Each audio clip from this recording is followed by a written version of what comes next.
And 3, 2, 1. We are live. Hello, everyone. Welcome to Agree or Disagree, the podcast. The April 25th edition, the Lockdown Happy Hours edition. Instead, because we usually go more than an hour, so I decided to go hours. Hope you are all well. Wherever you are, staying home, either enjoying content on TV, NFL draft, things like that. Deirdre is with us. Hello, Deirdre. Hello, everybody. And of course, we are live on Facebook. You can subscribe wherever you can get your podcast. We're also live on Spreaker.com as well. So if you're on my Twitter, you can see that, and I will be retweeting that shortly. Kristin's with us as well. Hello, Kristin. Hello. Hello. For those that do not see you right now, Deirdre and Kristin, what are you drinking at this particular point in time? You should put yourself on gallery view, Kevin, then everybody can see. Yes. I have you on gallery view, actually. I'm drinking I'm drinking Honey Brown Sleeman's. There we go. I have a Steamworks flagship IPA. And then Mark is the voice of Mark Taylor. Hello, Mark. Good afternoon. And what are you drinking? I am deciding to go local, just to try that little. Support local. Yeah, I know. Citizen IPA. Citizen's a nice little 10-minute walk there, 20-minute walk back, depending on how many of those I've had. So I will be digging into the Red Truck beer. Kevin Hughes, hello, good afternoon. You can comment, of course, on Facebook. Hey, Kevin. Hey, Kevin. Kevin today is drinking also local. He's got the 948 brewery out of Airdrie. He's currently drinking the jalapeno pale ale. Oh, there we go. Ooh, jalapeno. Jalapeno. Spices in ales are fantastic. I don't know how I feel about that. I'm not there. So tasty. Tasty. Not there. Especially on a hotter day than today, you get that jalapeno bite or the habanero bite, depending on who's making the beer.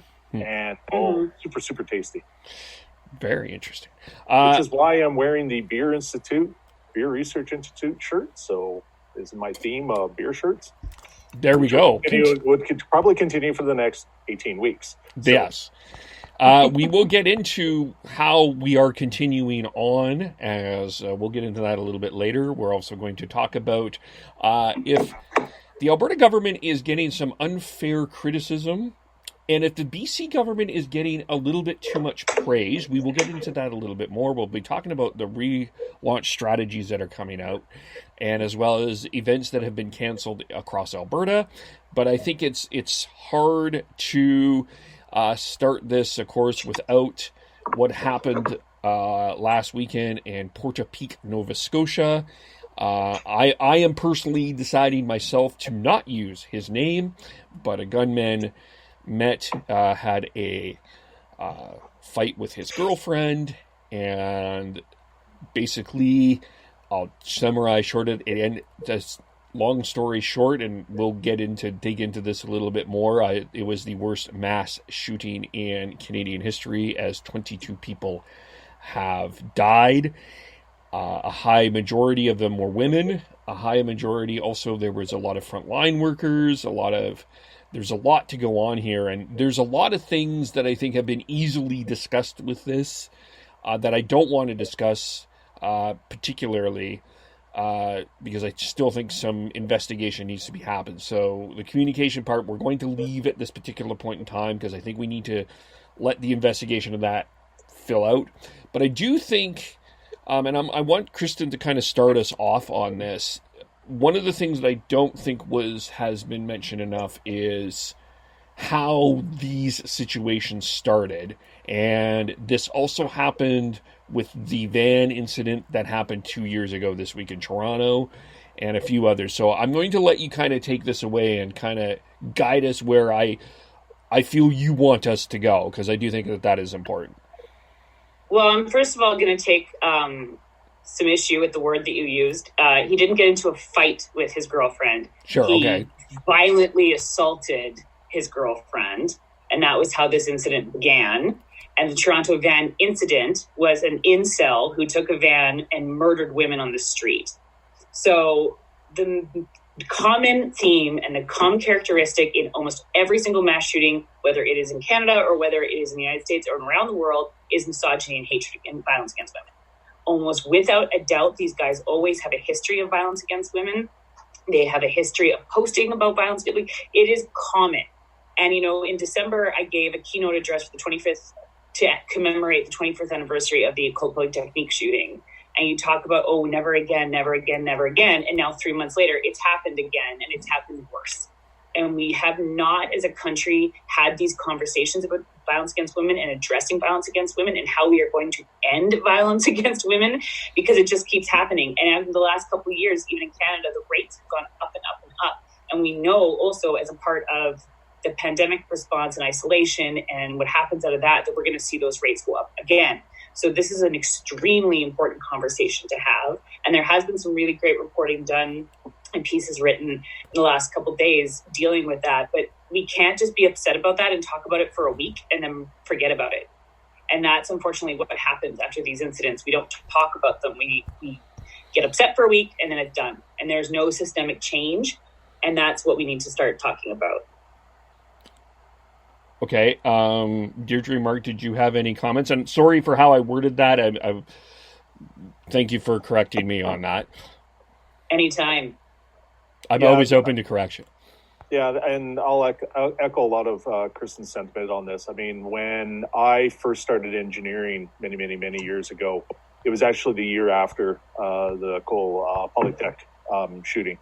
And so you're 1 year after, and I walk into engineering, rural Saskatchewan, high school kid, not knowing what I'm walking into, and the seriousness, the intensity of such an event, because it was combined violence against women and then within an engineering school, and that's where I started. And so there was a lot of engineers who, as a profession, we've always been trying to increase the number of women within the profession. And here we lost 14 key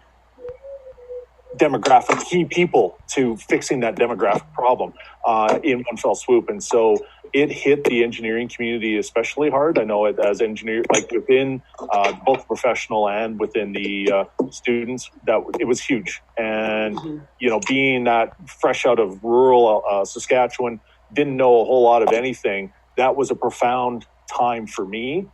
And this one's striking resonance again. And I mean, my dad was a 35-year RCMP officer, so walking right into this, and one of the victims being one of the female officers in Nova Scotia, it just keeps reverberating. And I'm with Kristin. It's like this is one of these uncomfortable topics that nobody wants to talk about, and then we're forced to, and then it's like, okay, well, now it's kind of filtered away. Like we mock the Americans about thoughts and prayers. This is our thoughts and prayers moment. Deirdre? I would have to agree. Some of the things that they're looking to do, I know the UCP brought in, was it their version of Clare's Law, or they brought in Clare's Law? They brought in Clare's Law. Which was, based on... in the UK. It's from the UK. That's first brought in, and then Ontario as well has a version of it, and so does Saskatchewan. They haven't passed it yet. Okay, it was being brought in before the pandemic. Okay, so and like these types of laws have been, they've been tabled, they've been debated because when these incidents happen, it just brings to light how few protections women have. And I mean, it's something that it does come up, not nearly as often enough, but it's slowly moving towards not only more recognition, but also legal protections that can potentially stop these things from happening, but it's nowhere near done by any means. Can you? And I mean, obviously, this is my wheelhouse, so I'm going to jump in here again. The other big issue, and this is something that I think is really, really important for us to talk about, is because Clare's Law and supports like that, and funding for women's shelters and funding for family violence prevention programming and all that is extremely important. But there was an article that came out 2 days or 3 days afterwards that talked about a friend of his who had witnessed an incident between the two of them previous to this, where he was mad that she was leaving a bar, and so to stop her from leaving, he just went out and took her tires off her car, and her friend did nothing and did not engage in a conversation about it, nothing. And that's one of the biggest pieces of violence against women that we need to start looking at and addressing, is the bystander effect, and how we make sure that we all take responsibility for ourselves and for our communities and for the people around us. And when we see something, we say something. And part of that is to also talk about, and this is a difficult thing, weird thing to bring up in this context, but to talk about how we work with offenders, because people can change. People, if we give people the help and the support that they need, then potentially we don't get to a point like this, because he would have gotten help and he would have potentially recognized what he was doing and gotten the support that he needed. And all of this is combined in the fact that oftentimes, not 80% of the time, it's someone whether it's sexual violence or family or any kind of relationship violence. These are not committed by stranger danger people hiding behind a bush. These are people that we love. These are our friends, our coworkers, our family members. And so until we start really dealing with that uncomfortable reality and knowing how to have those conversations with the people in our lives, this isn't going to change. Because if the only people we call out for are strangers, then we're not doing enough. And to kind of add to that, I mean, that's part of, where, as a guy, there's a lot of guys out there who don't know how to have that conversation. They don't know how to express themselves. Like even when I, with the past relationship in with counseling, trying to save the marriage didn't work. But the counselor was like, most guys only know how to express things in 4 emotions: mad, glad, sad, and pissed off. And it's like, we haven't figured out how to have those conversations. So, we don't even get to, I'm feeling annoyed or feeling irked. It's right away to pissed off. And that's when we are now at a point where things need to be dealt with. And there were so many opportunities before that, but we don't know as a gender, we don't know, how to deal with that personally. We don't know how to deal with that if a friend's in that position. And so there's a lot of resources that, not to sound like a men's rights activist, but there's a lot of resources that are lacking for the guys on that side, because they don't know how to have that conversation, when to have that conversation. You feel like you're supposed to have the Donald Trump locker conversations, but you don't know how to have the ones of like, I am scared. I am afraid I'm going to lose this relationship. I don't know what I'm doing. I am afraid that I'm failing my family financially. Like whatever the rationale is, I don't know how to have that conversation with another person without looking vulnerable. And that is absolutely, you hit the nail on the head. Like one of the things I talked about when I did the Cult Polytechnique speech was talking about male mental health, because you look at even the Quebec mosque shooter. He was, for years leading up to that, in and out of counseling, in and out of supports. He was never treated the way that he needed to be and never provided the mental health supports that he needed to be. We cannot have a conversation about violence against women without talking about services and supports for men, and without working with them and acknowledging that, again, like I said before, just because you have committed an act of violence against women does not mean you are to be put into the garbage bin and you are beyond help. That's just not true. People can be helped, and they can grow, and we can also use those opportunities to educate more people. It's just that sometimes it's an uncomfortable conversation to have, because people don't want to focus on the offenders, but we really, really have to, or else we're not fixing anything. Mm-hmm. And another piece, Deirdre, both of you talked about, is that the number of provinces that have Clare's Law or some variation of it. I would also say this is part of the problem when we don't have an appropriate number of women being elected to legislatures, is that these issues kind of fall by the wayside by guys because we don't see the seriousness of it.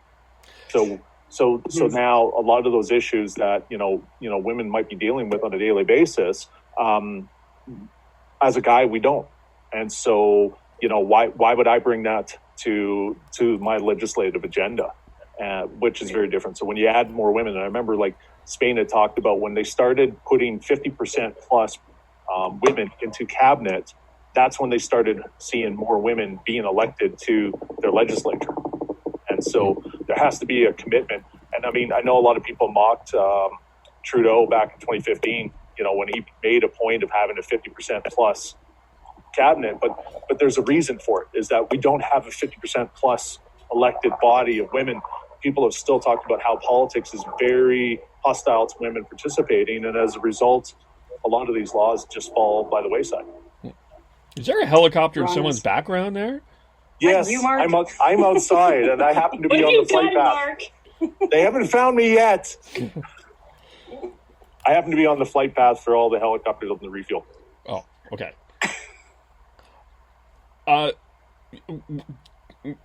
What has happened with Kristin? Maybe knows this. We'll know this more. What happened with Rona Ambrose's?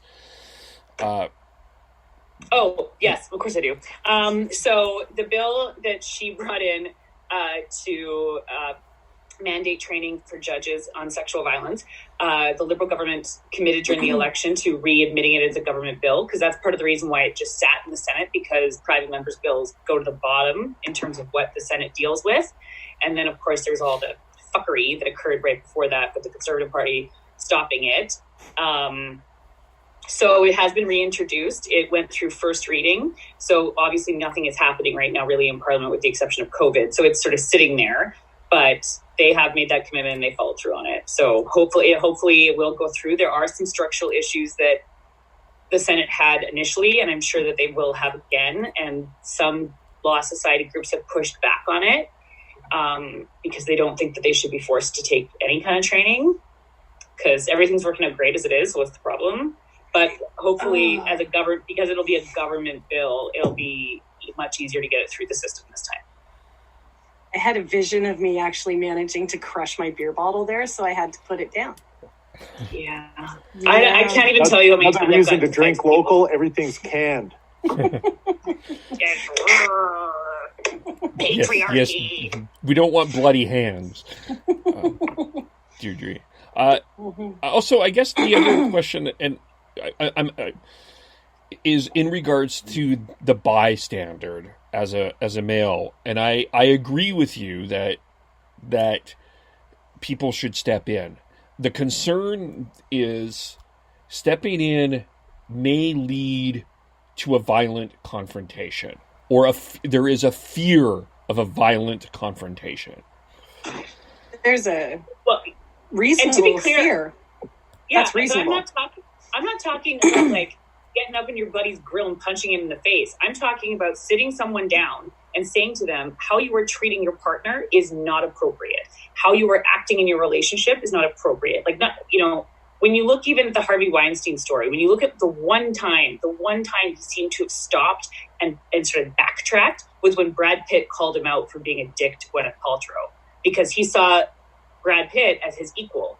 It was another man in a powerful position. So if men learn better how to police each other and, like Mark said, have those emotional conversations, that's important, because dudes listen to each other. And I can't tell you how many times I had this conversation with guys, but sometimes if another guy steps in and says something, you're like, oh yeah, that's a good point, dude. I'm like, I just said, okay. So that is a very important part of this. And obviously do not put yourself in a dangerous, unsafe situation, but be like, call it your dudes, call it your bros. That's very, very, very vital to the conversation on family violence, sexual harassment, any of these issues. Okay. Period. Okay. But I totally understand what you're saying. But in terms of like, if you're seeing a action, something happening, call the police. Yeah. If you see it, call the police. Yeah. If it's going to blows, that's not the time to step in as a guy. No, or step in as anyone. That's when you call the police. Yeah. That's what they're trained for. Your job is when Buddy is making comments about his wife, you say, hey, dude, that's not cool. And if you don't want to embarrass them, you pull them aside, and then you go, "Hey, dude, that's not cool," and have a conversation about it. I mean, and again, there's not a lot of guys out there who are taught how to have those frank conversations. Yeah, I agree with you. I was just asking for clarity. Miles Chikedra, sorry if I mispronounced his name. Not enough blind marks can be crushed, he messages there. So Miles, well known on Twitter. Shout out to Miles. It's Chikurda. My apologies. Thank you. Not that I know him because he was one of my candidates, right? Oh, okay. Well, I spent all morning practicing Deirdre's name so that I didn't screw it up again. So, I probably have already screwed that one up already. So, yeah, I think really She's well. Not making a list or anything. You're fine. Really, yeah.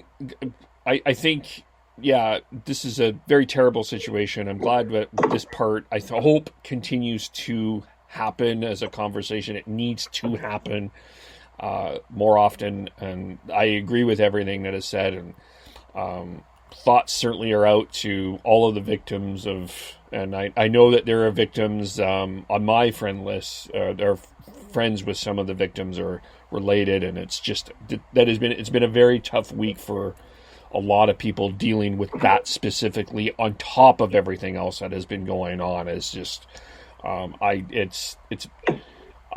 really feel for them this week, especially. So our thoughts, and keep those conversations going, keep those thoughts with them going as we go. Said, and yes, Mark always says well said things here. And I'm just gonna, not to police your language again, but I'm going to. When we're talking about people who've experienced domestic violence or sexual violence, and you're talking about them and they're still with us, don't use the word victim. They're survivors. I meant the victims. But I meant the victims of the shooting, as well. But I understand what you're saying. Thank you. Yeah. Okay. It's okay, Kevin. It's just a learning experience. Yeah, it's learning. Everybody, you learn, and then when you know better, you do better. You can mark that off as what did I learn today? That's right. I will give you a little star when this is over for all the things you learned from my lecturing. Is there anything else we need to talk about before we move on this? I will just say one more thing, obviously, in words that are shocking to no one. I just think that anybody listening to this, because it is extremely triggering for survivors as well. Like this entire thing and the coverage and all of that is very difficult for people. And if you want to make a difference, and if that's important to you to take an action that you can take to support the people in Nova Scotia and what happened in May. So May 1st starts a month of the Sexual Violence Awareness Month in Alberta. Donate to a sexual assault center. Donate to a women's emergency shelter. Donate your time. Donate canned goods that maybe you bought way too much of in the beginning of the pandemic and you don't need anymore. These places need support, and you can be outraged all you want about what happened and sad, but it's important to also take that and motivate yourself into doing something good within your community. I'll echo that. I think the biggest thing that drives me nuts, not just on this topic, but just about every topic, is the slacktivism. It's I love that term. I put a post on Twitter and I put a post on Facebook, so that's all I've done. Sorry, no, that doesn't qualify. Like, if you truly, genuinely care about this issue, do something. Yeah. Time and money mean things. Twitter posts mean jack shit. Except in politics. Yeah. And especially in politics. All right, so we will. Deirdre, did you have anything to add? No. Okay. I'm making sure here, because what I'm seeing on my Facebook Live is, sorry, we're having trouble playing this video. So I'm hoping that people are seeing the actual video on Facebook. Hopefully you are. No one has said... I will reach out to potential viewers and find out. Okay. I can see it right now. Okay, it's probably something on my end that I'm dealing with. So that's good. As long as everyone else can see, please continue to comment and things like that. I'm probably going to get another lessons in language as we go through this, so which I'm open to. But transitioning into the comments, there were some comments made this week to some big ones from Derek Sloan, CPC leadership candidate. He is a leadership candidate? That is fair. Yeah. Technically, in the definition, he's a leadership candidate. Technically, like by the letter of the internal law, he's a candidate, and he's a leadership candidate. He looks like the bad guy from Handmaid's Tale. Yes, he does. Which streaming's that on? I haven't had a chance to watch that one yet. That's on Crave. No. Yeah, oh, yeah. Crave. Oh, I got to sign up for that one now. I know, free 30 days, blah, blah, blah. Dr. Hinshaw faced some criticism this week about what happened at Cargill, and Dr. Henry actually faced some... This didn't get as much notification, but there were several females in BC media that were quite upset with a comment that someone made about the media being too soft on Dr. Henry in BC and asking tough questions, apparently. But I guess we'll start with Dr. Tam, which a number of accusations, the biggest being that she is somehow in league with the Chinese government. It again seemed like, first of all, it becomes a distraction for the Conservative Party because Tim Uphull, Michelle Rempel, several of the Conservative MPs and had to denounce this. The one that did not was Andrew Scheer. He was asked several times about this. His comments were, I don't get involved in leadership candidate things, so I will not comment on this. How did we feel about Andrew Scheer's actions this week? I sense Mark wants to talk. I like the idea of putting up your hand, though. Everybody can see it. Mark is going to talk. So I am a card-carrying Conservative. I am a male. I am the guy that looks like the closest to the skinhead out of the four of us, because I shaved my head. Just for the record, it's because genetics just doesn't fill this part in, so I have to do the rest. But Derek Sloan's a racist asshole. End story. Andrew Scheer, outside of the fact that he's registered as a leadership candidate, would have punted this guy out of caucus in half a heartbeat. Or at least I would hope that Andrew Scheer would have put it. But the problem is that he's registered, and it's really hard to be the leader of a party when you're not in it. And so he's got this weird situation where normally he would have punted this guy, or should have punted this guy, but he can't because the guy's running for leadership. But he's the new Maxime Bernier. You know, at this point, Derek Sloan should be running for the PPC. But it's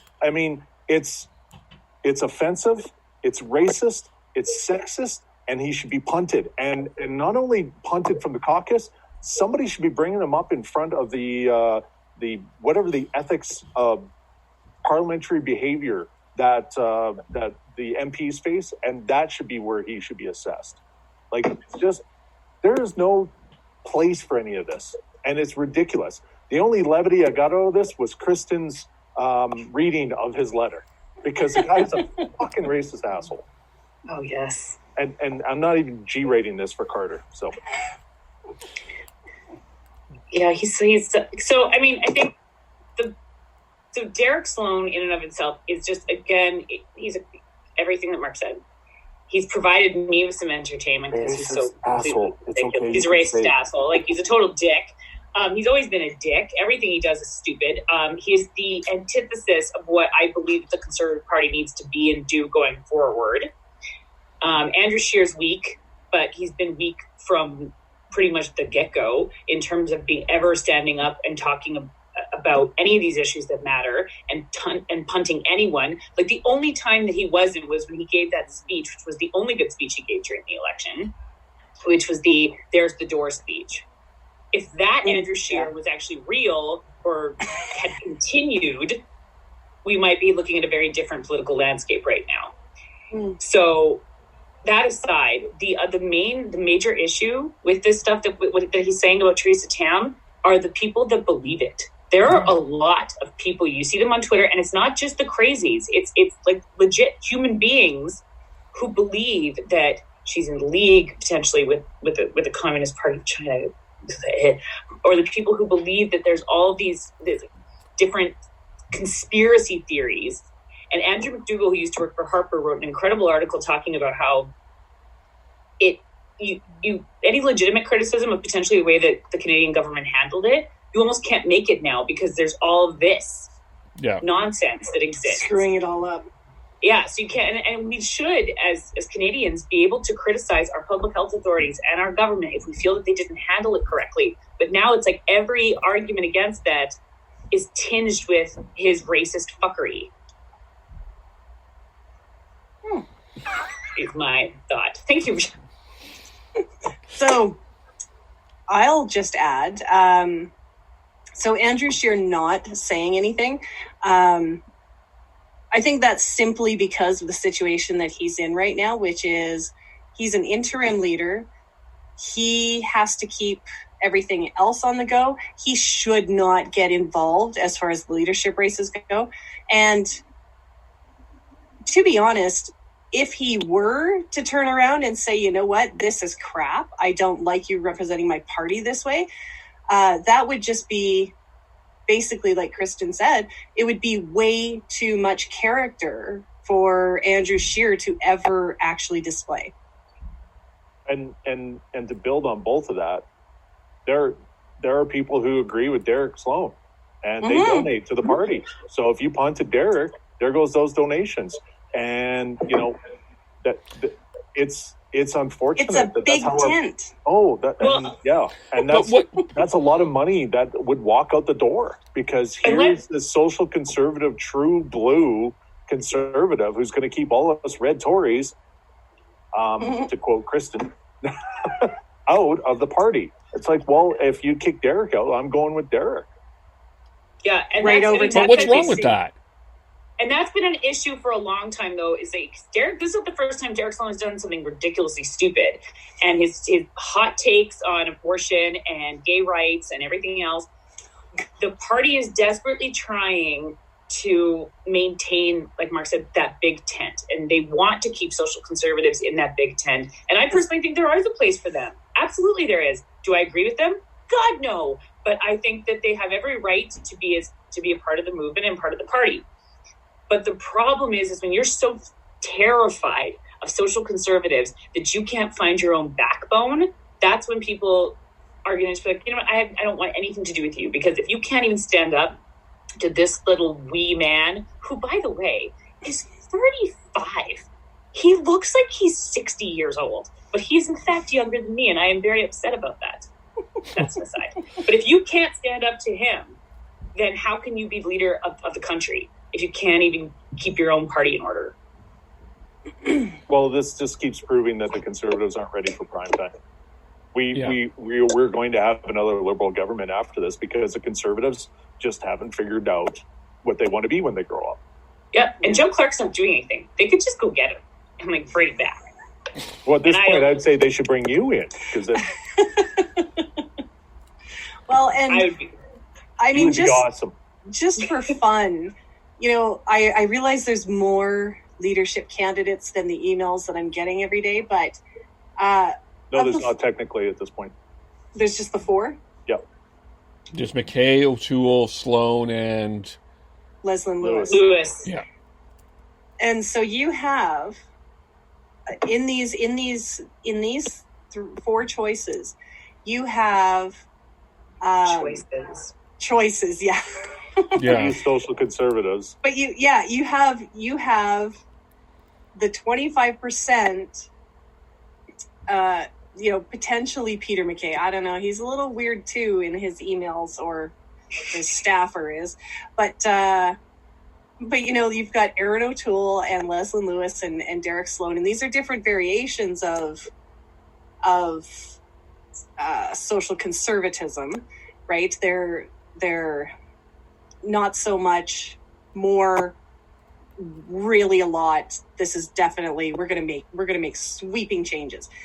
So they're different levels of intensity, but yeah, out of 4 leadership candidates, 3 of them definitely want to ensure that they're going to make more choices for you. I wouldn't say that O'Toole is a social conservative in the typical ways that we talk about.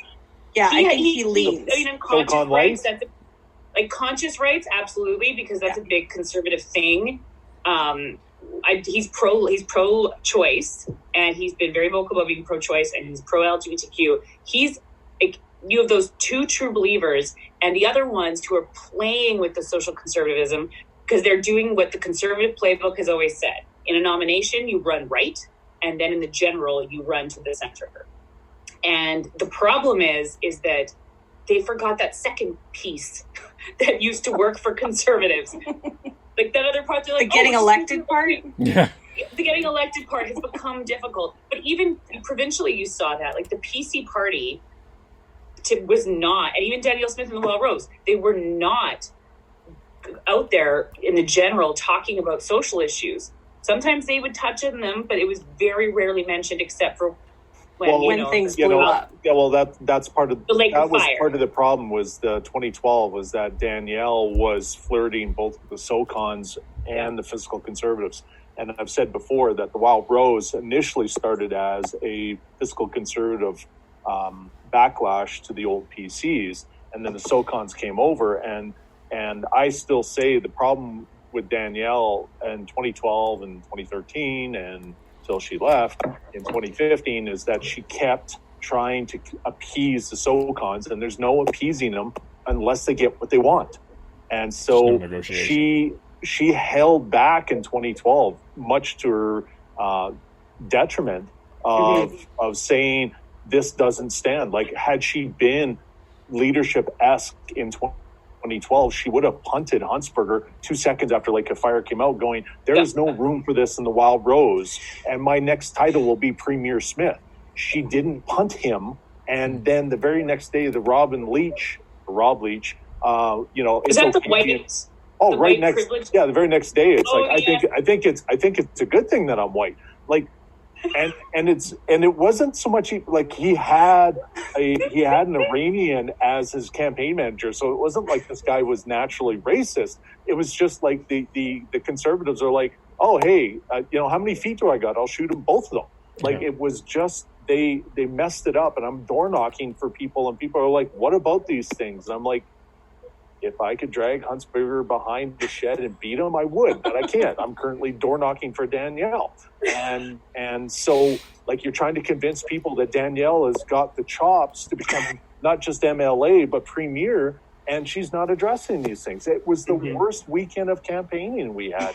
Every other week in Okotoks and High River, it was fantastic. People were receptive, and she lost on these things. And Shearer's going to lost on these things. And whoever's next, be it McKay or O'Toole, is going to lose on these things because this is not the sentiment of Canadians and Albertans anymore. A very small chunk of them, they might have a home in the Conservatives. I would prefer if they didn't.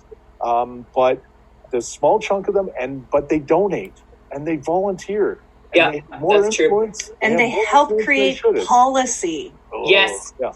Well, because they go to policy conventions. Yeah. And they vote. Memberships. Yeah.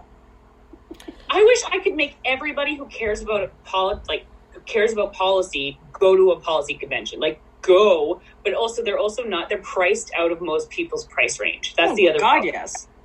Yeah. Like, they're ridiculously priced. Yeah. And I understand, especially, I guess it didn't really help the UCP with their deficit, but like if you're making people pay $1,200 to try to build that, then the policies are only ever going to be built by people who don't understand the needs of a lot of Albertans. Yeah. So, from a conservative perspective, How, because you mentioned that there are people that are believing this, but you also believe that there is questions that are legitimately allowed to be asked here. How do you educate the conservative base of how to, or show how to communicate about Dr. Tam? I don't think you're interested in educating the conservative base. It's a small section of them. You have to say, you know what? You don't fit here anymore. These are our ideals. These are our principles. Mark's like, see ya.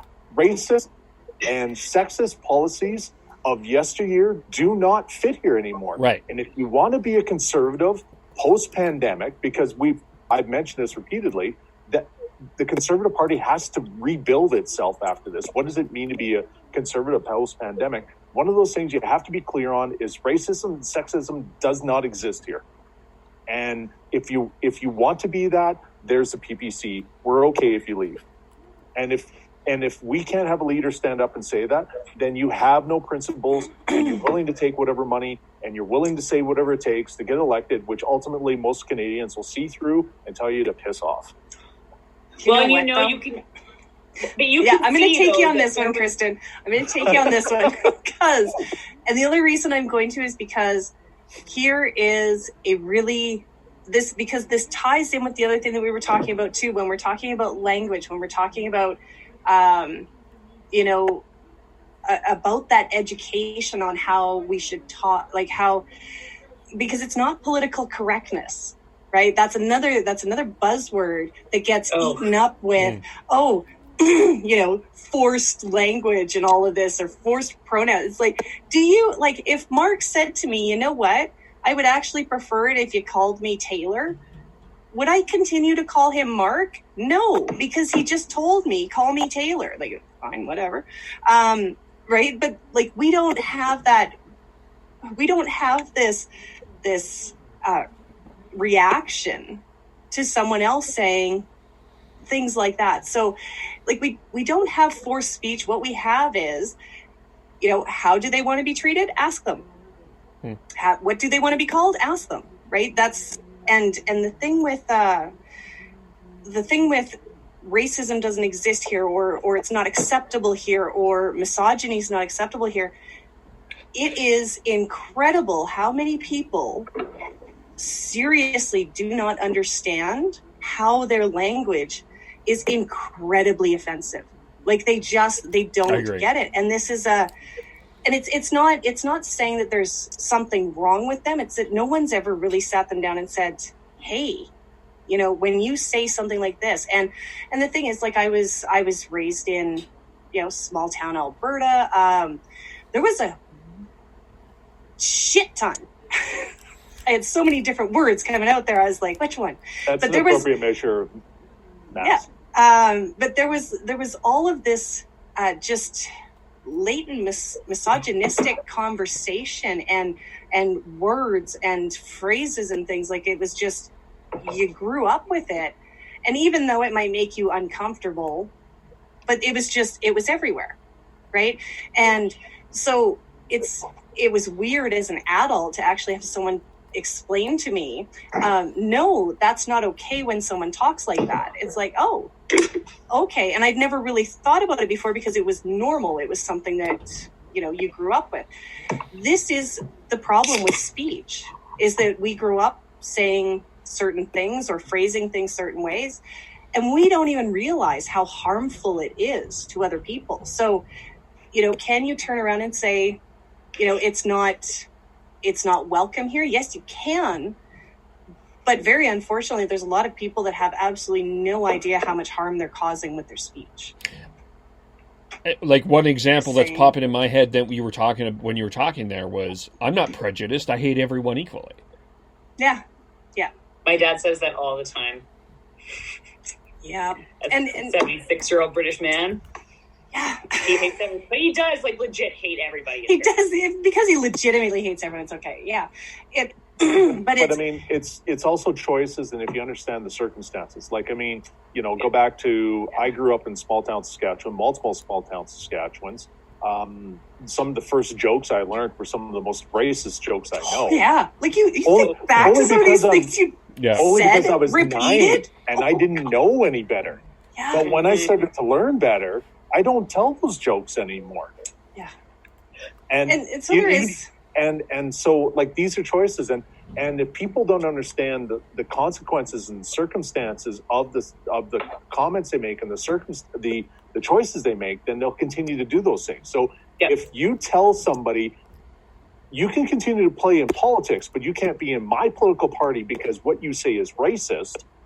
There you go. They might actually, because they're not going to stop doing racist things until somebody tells them it's racist. And it's not going to impact them until they lose something. So take away the political party that they like playing with and the network they're involved with and saying, wait, hang on. No, you're not welcome here anymore. That might make them take a sober second thought. And if that doesn't work, I've got a couple of museums that they should go visit because that'll give them a sober second thought. The other part often with that kind of stuff, and this is not in any way excusing Derek Sloan, but I remember when I worked in a different ministry in government, and we worked with a lot of LGBTQ organizations, and they would talk about how it's not about calling out, it's about calling people in and having those conversations with people. And Derek's probably beyond help, but for a lot of people, like Deirdre said, you don't know that what you're saying is hurtful. And sometimes if someone just calls you out and just says you're racist or you're sexist or you're homophobe without having that conversation with you, they're going to get more entrenched in their own belief system and their own thoughts. And so for a lot of people within the Conservative Party, I think you see people changing their minds sometimes because of a personal experience, or they change their minds because of a conversation that they've had or multiple conversations that they've had. You never see someone change their mind because the mob of the internet comes after them or people scream at them. So I think it is also how we have those conversations within the party itself, not public call-outs, but call-ins to people to have that conversation. And there's also... It's going to be the Conservatives that fix the Conservatives. Yeah. I mean, I spent time with the Greens, and the Greens love their environmental message. And I kept telling them, it's like telling people they're wrong isn't going to make them green. That's another. It's another thing too that I feel like, and this is just a fun thing that we now get to deal with in the 21st century, I guess, is that I can look at some of the things, whether they know they're doing it or not, they are creating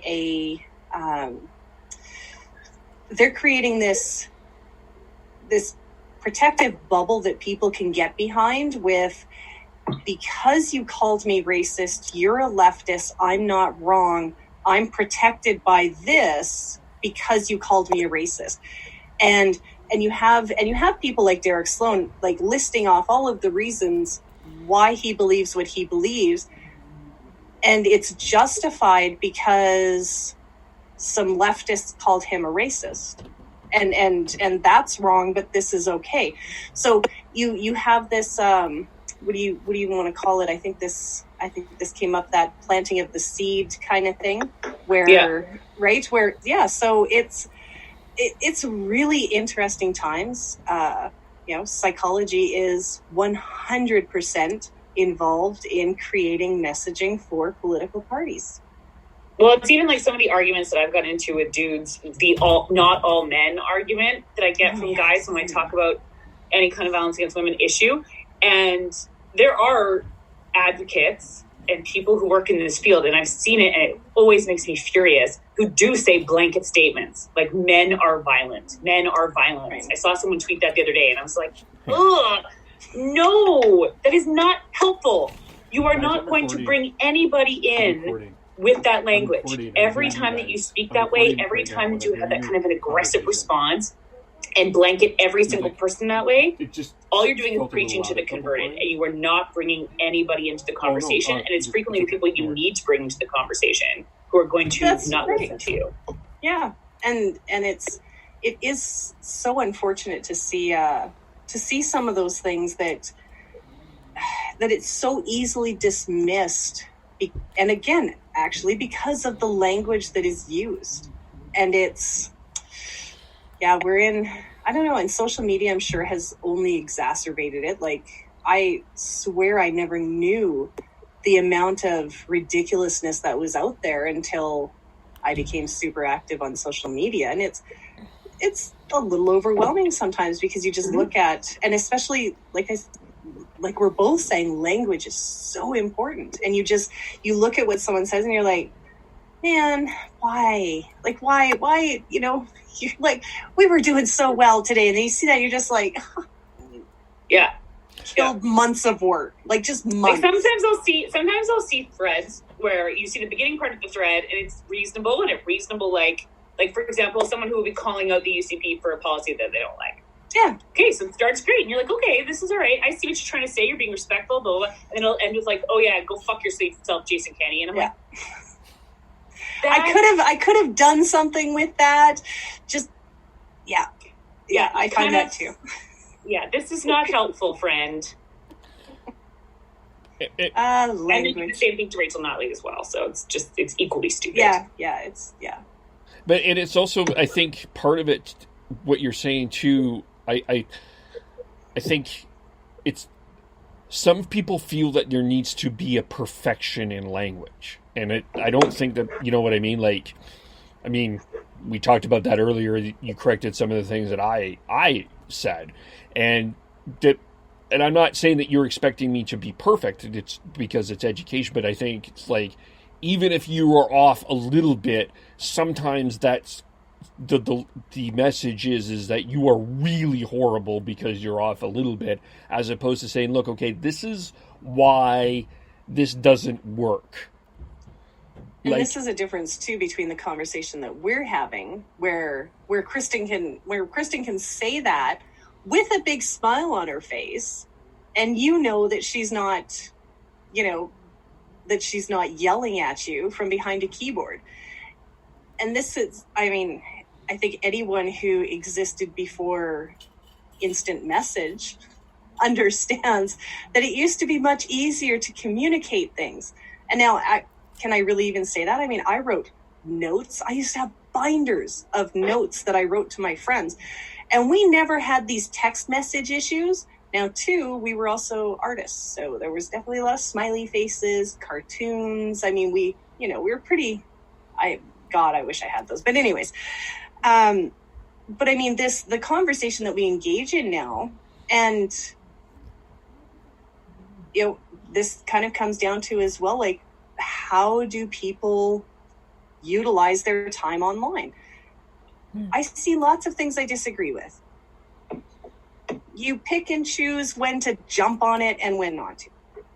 And, I think that if you're really offended by everything that people say, there's more going on than you trying to stand up for your cause, which is an unfortunate thing to say, but no, that's totally true. And you're also not, and I know, Kevin, we've really gotten off topic from what you initially asked, but I'll just make this point on, you also aren't doing anything for the issue that you care about. If you are only speaking to the people who believe it already, and you are not trying to advocate outside of that bubble, nothing goes anywhere if you're just spending your time talking to people who already are on side with you. And one of the biggest parts of advocacy or any kind of work like that is doing those things. And it's hard. It's not easy to have a conversation, with people that you disagree with. It's not easy to have a conversation with people who are kind of, who you might initially look at what they're saying and go, that is freaking outrageous. Not everyone has that moment where they say, should I send this or shouldn't I? And the way that I deal with social media is I kind of, most of the time, Josephine Pond, seniors, I was getting really annoyed. And then the most wonderful thing happened. I had a great tweet, kind of a priceless sort of setup. And over the next 3 days, all of a sudden I'm seeing so much more from Josephine Pond. I'm seeing her words and how they're doing with seniors and stuff. And you know what? To me, success, right? I did attack her personally. mostly as minister, and just said, where is she? Why is she not talking? Right? This is the minister that should be talking about this. But, I never went after her on social media or anything. The whole subtweet. But yeah, all of a sudden, we're starting to hear more from her, more about what she's doing. Okay, that's all that I was really asking for, but I didn't go about it, attacking her for, I don't know. It wasn't just personal. For her existing as a human being. Right.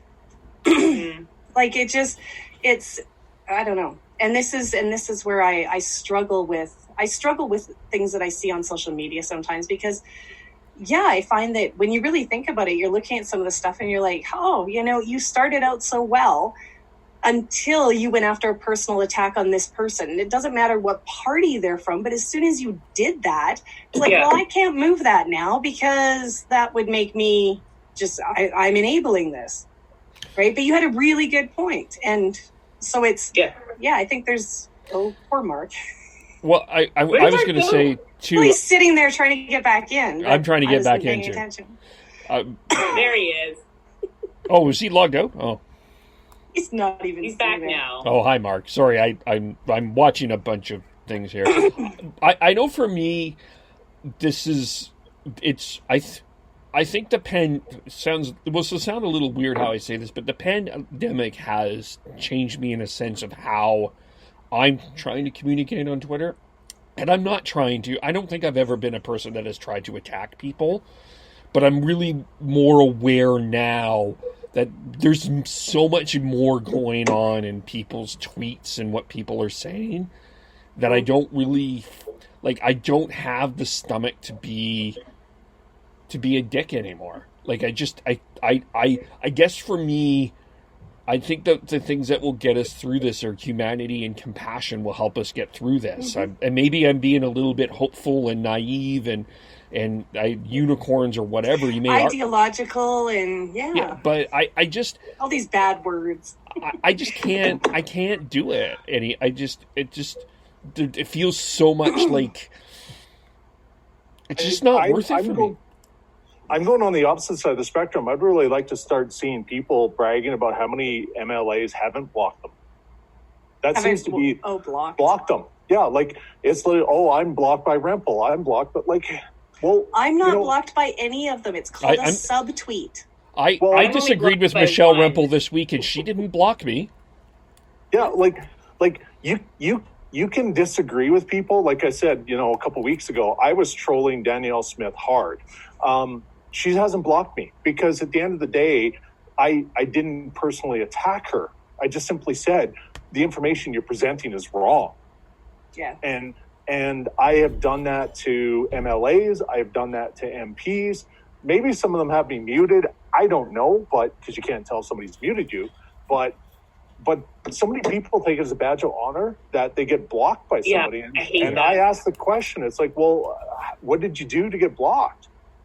And I'm blocked by the mayor of Fort McMurray. The current one? Scott? Yeah. I just learned I got blocked. I've never interacted with him, and I always check with my sock account, right? Let's look for interactions. No. Maybe my leftiness just, I'm blocked by Jason Nixon, and I actually asked him in person. I was like, why am I blocked? And he was like, I don't know. I was blocked by Derek Fildebrandt, and I saw him in a bar, and I was like, unblock me, dude. You're my MLA. That's what I said to Jason Nixon, and he still hasn't. So rude. So maybe you have to wait till he's sitting so you look a little more imposing. Derek was sitting at the time. Yeah, it's hard to look imposing with Jason Nixon because he's like a Jason giant. Nixon's 6'8". Even when he's sitting, he's still pretty tall. So he's still good at tower. There's a picture of us together where it literally looks like my neck is just breaking because I'm trying to get some sort of to get taller. Yeah, it was not good. But that, think, for me, that would be where I would see more people you could take Twitter back to a discourse rather than, just a yelling match. Is if people got off this fence of trying to be blocked by people and both left and right do it. So it's not like one side's got it better than the other. Have the conversation. Like I pointed out 2 weeks ago here, it's like, back and forth, somebody was making these accusations about Mandel and Fraser were corrupt individuals, and I'm like, you have no idea who these people are, and let me and all this, and then she eventually just is like, oh, look who's mansplaining me, and I'm like, he was just like, what the fuck? Yeah, well, it's like I challenged all of your claims with my experiences, and you took that as mansplaining. So it's like, okay, well, I can't help you. And I think like the blocked by Rempel thing is funny because, and I don't mean funny as in haha. I remember I tweeted once, like, every time that I see someone say, oh, I'm blocked by Rempel, it's usually followed by that stupid fucking bitch. Why would you block me? And it's like, guys, probably because you just called her a bitch. Like, she does not have an obligation. And no one has an obligation. I firmly believe this. The politicians do not have an obligation to be abused by you and assaulted by you online. They do not, especially Michelle Rempel, because for whatever reason, and this was even before, like, recently, Michelle Rempel, people would just, oh, she's an alcoholic. Oh, she's a bitch. Oh, she's this. Oh, she's that. Even when she was to the point where she was hiding in a hotel room and having to call the police because her life was being threatened, people still justified it with, well, you're a conservative, so go fuck yourself. And that kind of behavior is completely inappropriate and acceptable. And I don't care who you're talking about. And these people who say this about Michelle Rempel are the exact same people who lose their minds anytime someone says a sexist thing about Rachel Notley or Shannon Phillips. And it's wrong regardless. So stop acting like it's okay if it's someone you hate. Yeah.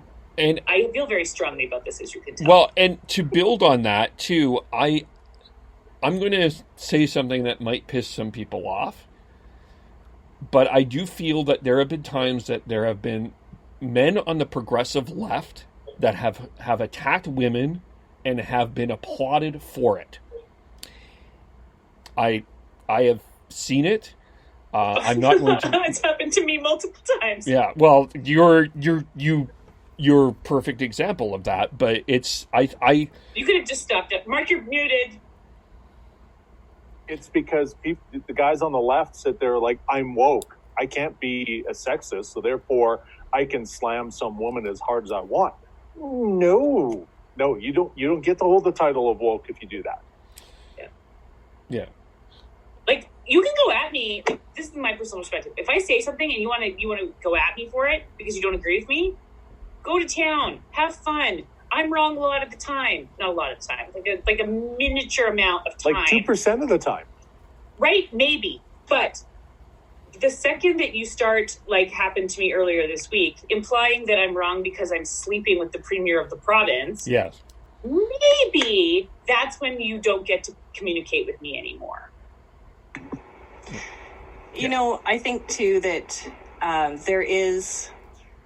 there's some things about how people converse online, and what I think, and I don't know if this is probably therapy related, honestly, but where that setting up boundaries thing, I'm not waiting for their third insult before I say, you know what, I'm just not going to do this anymore. I'm going to do it with the first insult where it's like, wow, that was rather uncalled for and, kind of out of nowhere, but here's my response. If it smartens up, then fine. If it doesn't, then, and I mute. I don't tend to block because I don't know, I don't really feel the need to. So I tend to mute. I'm the only one who doesn't need to see it. Maybe there's some other people who really get off on seeing what these people have to say. I don't know.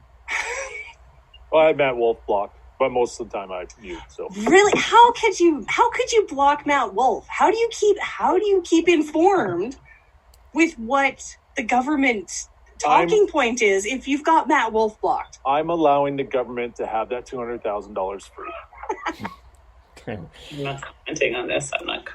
I'm not. Yeah, I would suggest.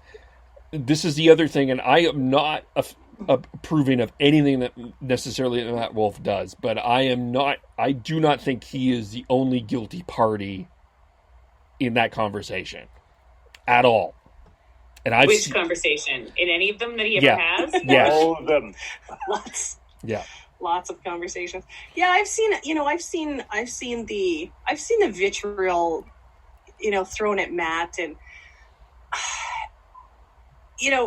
as someone who has listened to women say things like, it doesn't matter how I'm dressed, or it doesn't matter how I look, and then to see people that consistently attack Matt Wolf's appearance. Yeah. Yes. Oh my God. And you're just like, how do you not realize how wrong this is? They don't care because he's a conservative, so it doesn't matter. Exactly. But the thing is, the other thing about this is that part of it, I was talking to someone the other day about this, is Twitter, as we all know, Twitter's not real life. But what happens on Twitter is that you become a personality. There's a Twitter version of yourself, and the more interactions you have, the more likes or retweets or whatever, the more you become entrenched within that version of your personality and that Twitter self. And like Matt Wolf is a very different person in real life than he is on Twitter. Most of us, I'm sure, are different, but when you become kind of a figure... No, I'm not different at all. I'm not either. But a lot of people are, especially I know. in politics. You are. And I keep finding out that thing where people are saying, well, this is different or this is different. And it's like, from ish day one, I conducted myself in the same way. Now, granted, I have a long history of customer service experience. I used my real name, or at least partial real name. Amazing. At least my first name. Deirdre. I'm practicing now, too.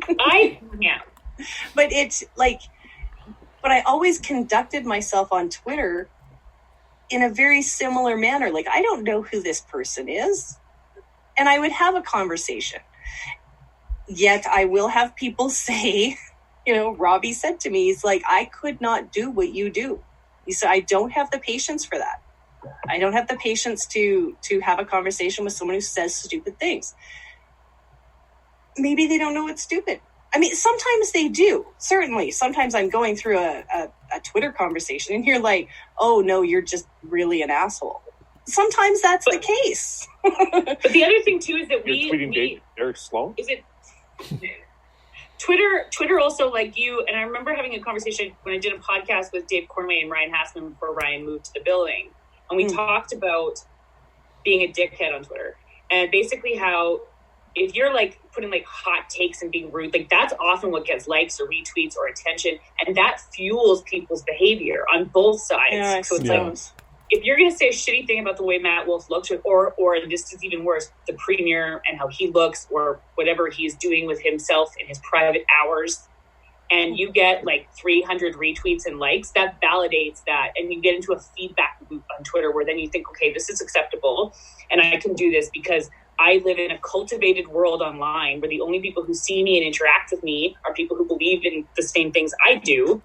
So I'm cool with doing this. And a lot of people, I think, get into that. And we see it on all sides. And that's one of the main reasons why Twitter is a dumpster fire of garbage. And that's what made... Oh, no. Okay, we weren't... Never mind. This was an offline conversation, and we don't need to bring it up right now. Kevin, what's the next topic? Well, Sorry, Kevin. Well, I'm giving you a chance to get this back, or otherwise we're going to keep going on. Well, we're kind of in there in the sense that, like, we've covered a lot of that part of it, but the other part of this is, and unfortunately, Dr. Hinshaw was a victim. Wrong word. Received some survivor. She was a survivor. Kristin said, I mean, this is a little different. You're a survivor. This is yeah. No. This is. I'm using Kristin's language. She was a survivor. Okay. Dr. Hinshaw received some criticism. Experienced criticism this week. Yes. About what happened in Cargill. And I want, before we get to the Cargill part of this, because I do want to, because it will actually blend into what's happening here in BC, because I do think that there's a very interesting parallel going on, what I'm seeing in the criticism of what's happening in Alberta and what I'm seeing as praise in BC. I'm finding it interesting watching both. But it was a column that was written in Progress Alberta, basically saying that Dr. Hinshaw needs to be taken into account for what happened at Cargill because this wasn't closed early enough. Are you sure that was Progress Alberta? Or was who? Wait, I'll have to look. It was Progress Alberta. It was Bashir Muhammad writing in Progress Alberta. Yeah.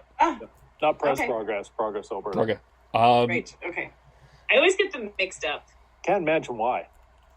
I know, right? Yeah. Maybe I'll maybe this is where I'm gonna maybe I need to blend them because I think this helps. My observation has been that Dr. Hinshaw has been criticized for doing basically the same thing and saying the same things that BC said about United Poultry. Now, I don't think that these two are particularly the same thing because one is a more significant size, but they both looked at the situation, and even Premier Horgan said there was a worker that came in sick, and that was irresponsible of the worker to come in sick. Did the worker have alternate,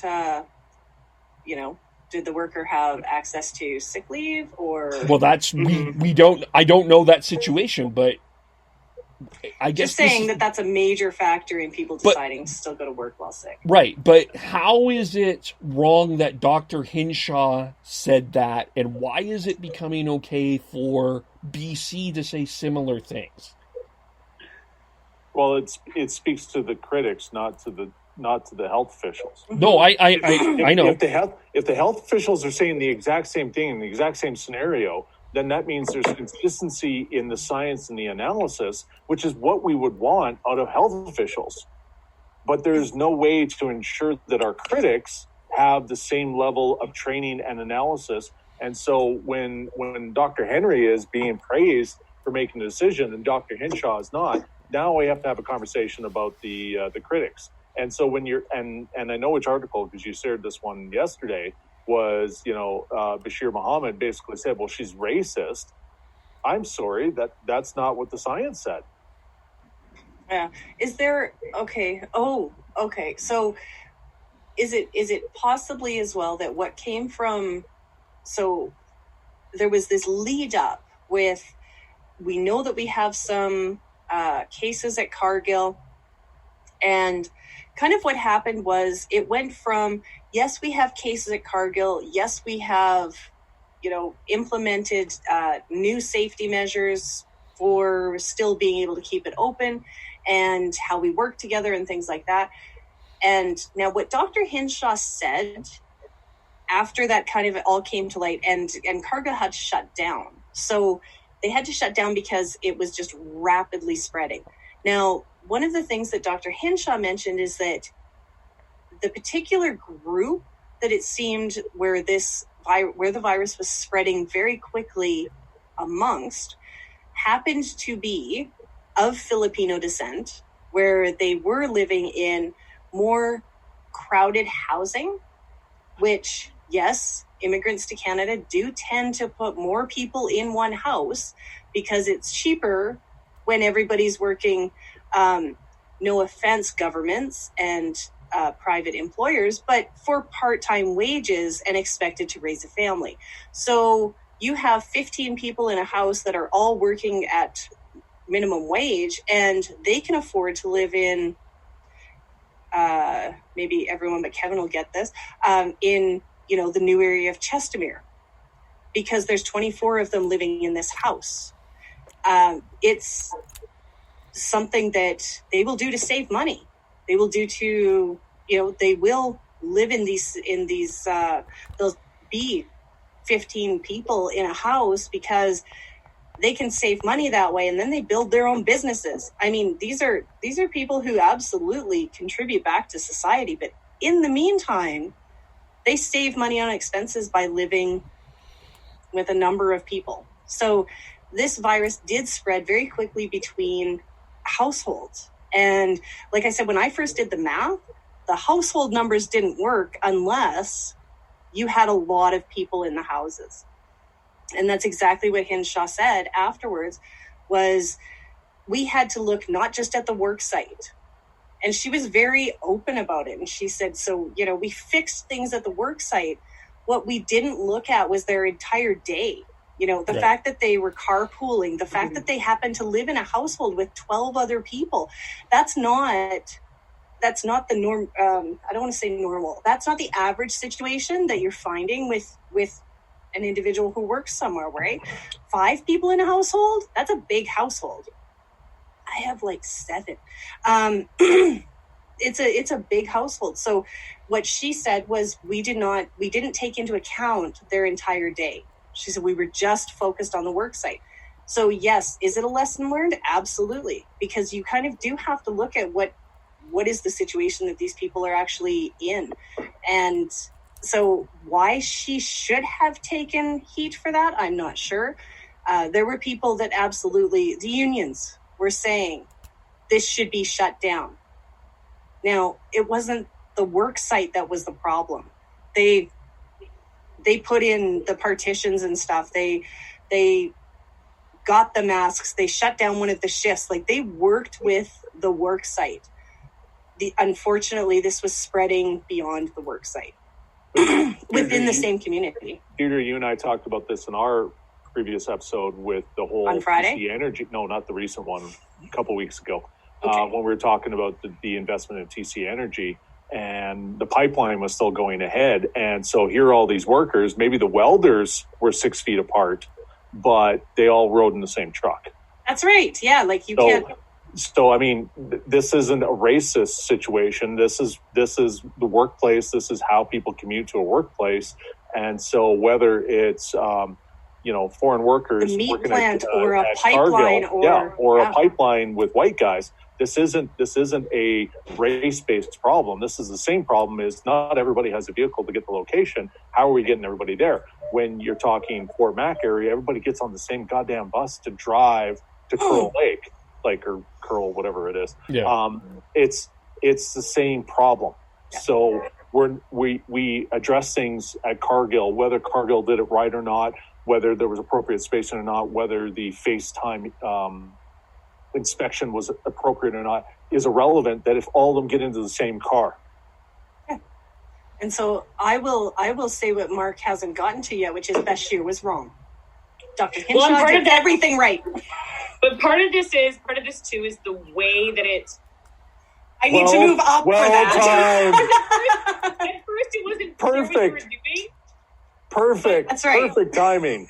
Very good timing. But part of this is where it came from. So it came from some of the information around Dr. Hinshaw's perspective on the community and what might have caused the community spread. It came from a David Staples article. David Staples could write that the sky is blue, and some people would not respond well to that. So that is part of it as well, because it was linked to him. And so he puts out this article. He was accused all weekend after it came out of being racist. And so this is just a natural extension too of that kind of issue. Like if it had been written by someone different, there might have been a different response, I think, a little bit.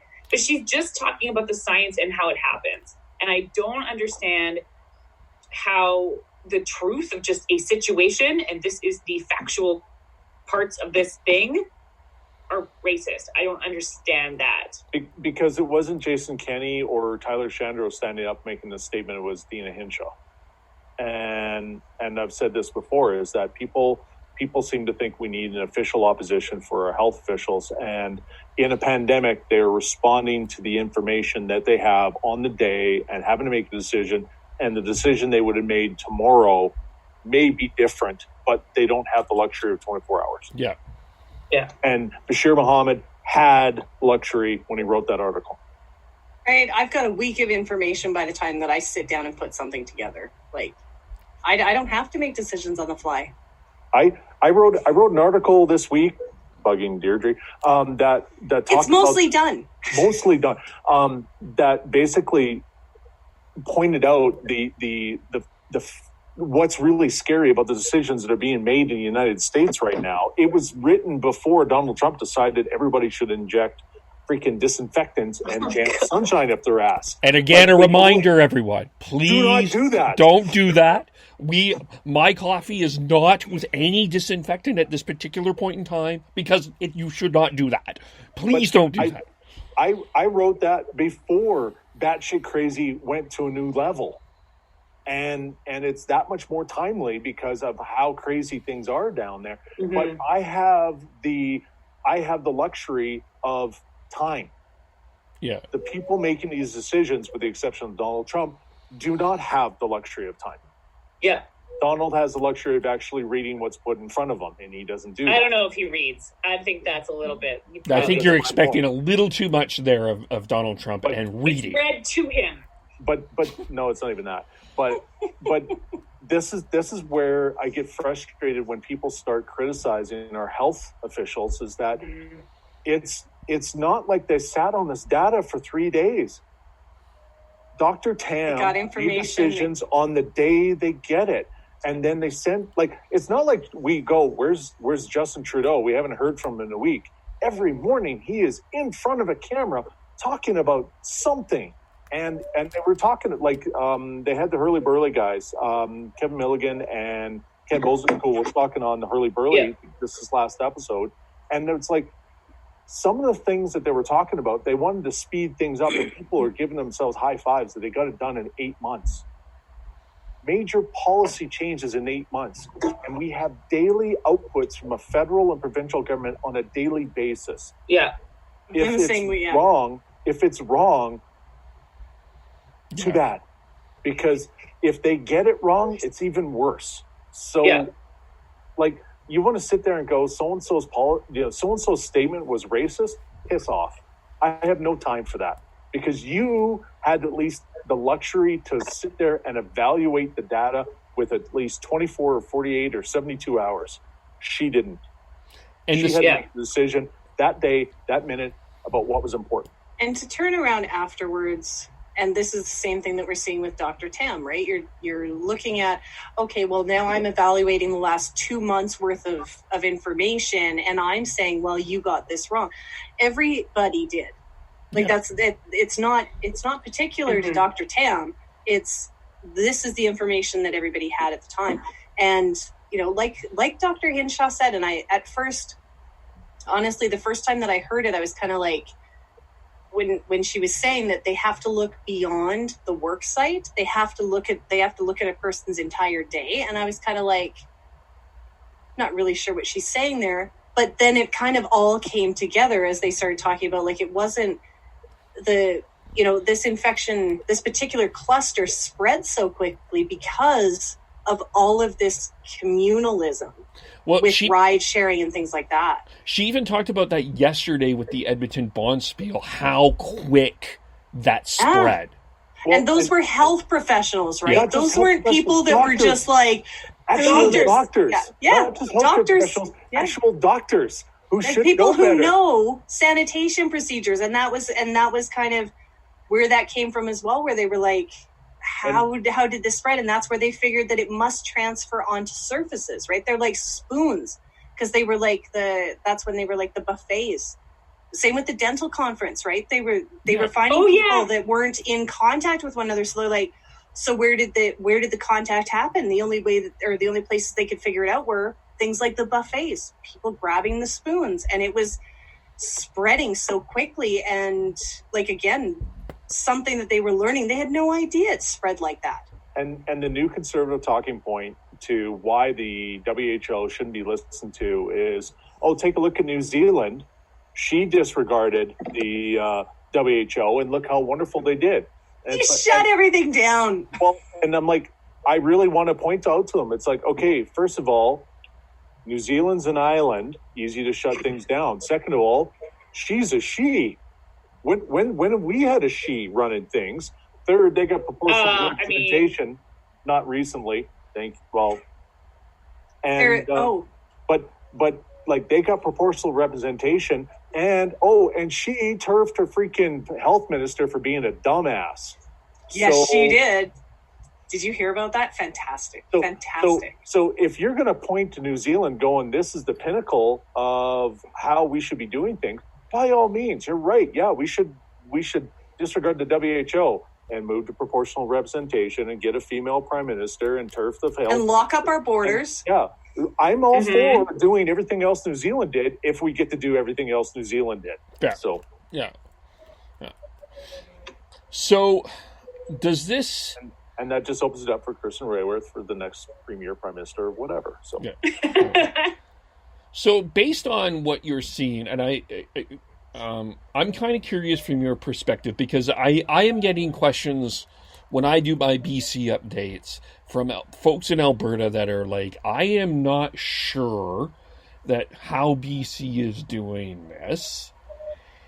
Are you feeling that BC is getting I'm going to bring up a stat that nobody's talking about, because I know that Justin McElroy has been tweeting that BC has the lowest per capita death of Western countries, and he's been tweeting that and how well BC is doing. But I will also point out that we have averaged 3 deaths a day in the last 2 weeks, and I think that that's too many in my personal opinion. I'm sort of Saskatchewan has 4 total. Yeah. Yeah. Is BC getting a little bit overpraised in your mind for what's happening here? I think that's a false argument. What I don't think people understand is that we truly don't understand what this virus does. Right. I don't think we test enough to understand how many people are truly infected. And we don't understand that. And I mean, this is one of the things that the WHO said today is, oh, be right back. Okay. I'm like, and it's backwards. What is she doing? It is backwards. I am so proud of that. But that was the WHO statement today, was that people who are infected don't have immunity. So for all those jurisdictions that were in a position where they thought that as soon as you were infected and recovered, you were fine, the WHO has now said you're not. And so I don't think it really matters who's got the lowest mortality rate. I think we have to understand that this is going to be a long-term problem. Yeah. And Dr. Henry has said that we expected that we're going to have another spike in the fall. And I was listening to CNN today, and they were talking about, like, Georgia's now opened up for business, and they're not even expecting the peak of their death rate to hit until mid-May, and to flatten off until the end of June. And what are they doing opening? And there's so many different questions going on in all these things. And so to sit there and say, is BC a little big in their britches? I think people are still misunderstanding that we don't know enough about what's going on. And there's potentially a second wave, or more importantly, likely a second wave coming. We don't have the capability of testing people. We don't have the capability of testing enough people. And like we're going to lessen things off, but we're probably going to be in a surge phase where we're going to lessen things off, and then we're going to have to go back into this for 6 weeks, and then we're going to lessen things off and keep doing that until such time as a vaccine, which could be another 18 months from now, finally appears on the scene. I'm not disagreeing with you. I understand your question, but yeah. I think that I'm noticing, what I'm noticing is political spin, because you can spin these stats to make something look bad or good, however you want to do that. And I am starting to see the political spin coming out as like, oh, look, we're doing so great here. But if you look at it this way, it doesn't look as good as you want it to look. Well, I would say that BC is looking better than they were 60 days ago.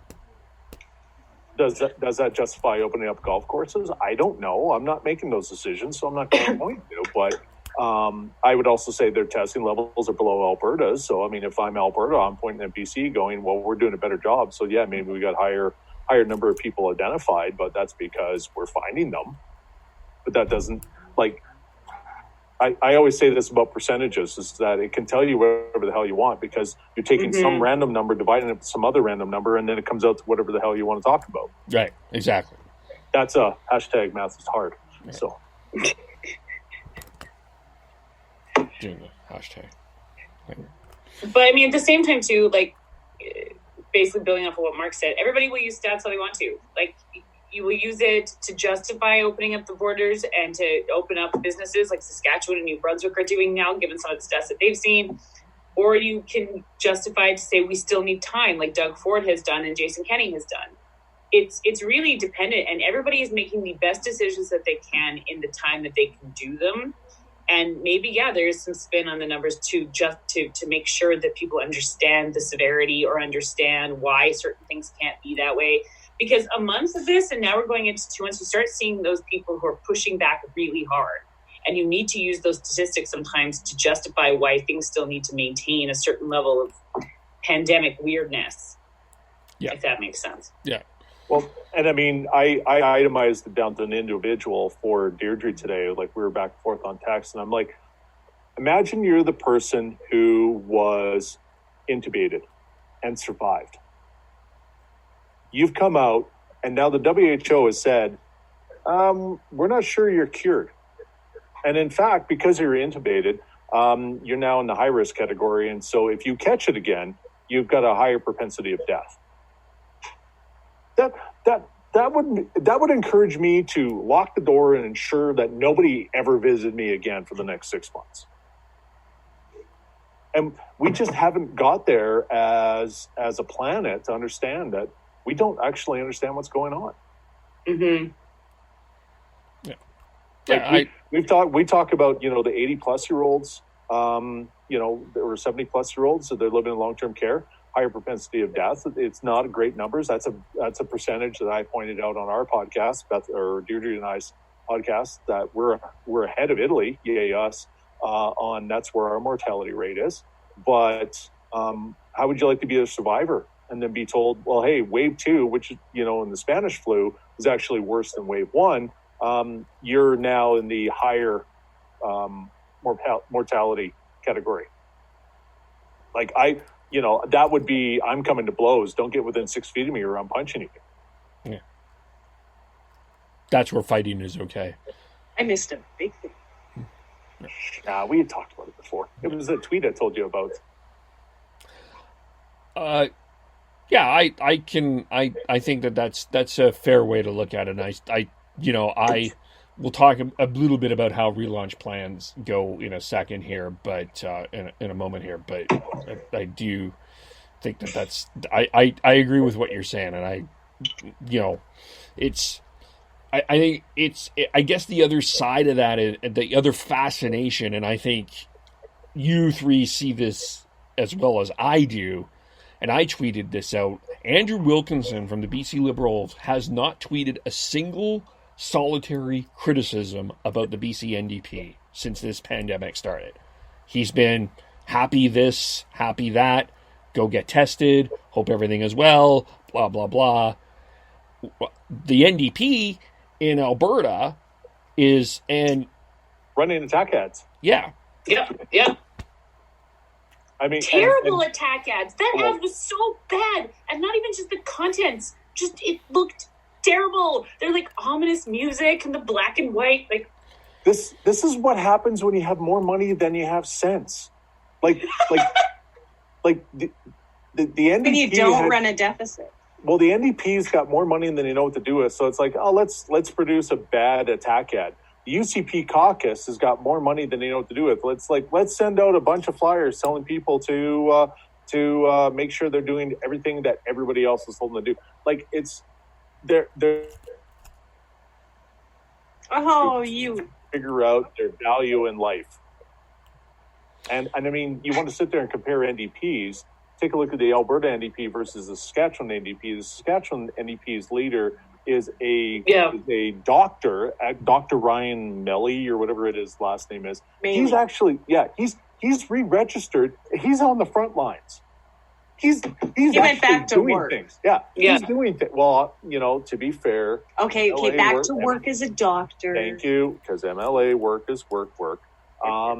But he went back and served on the front lines. And so,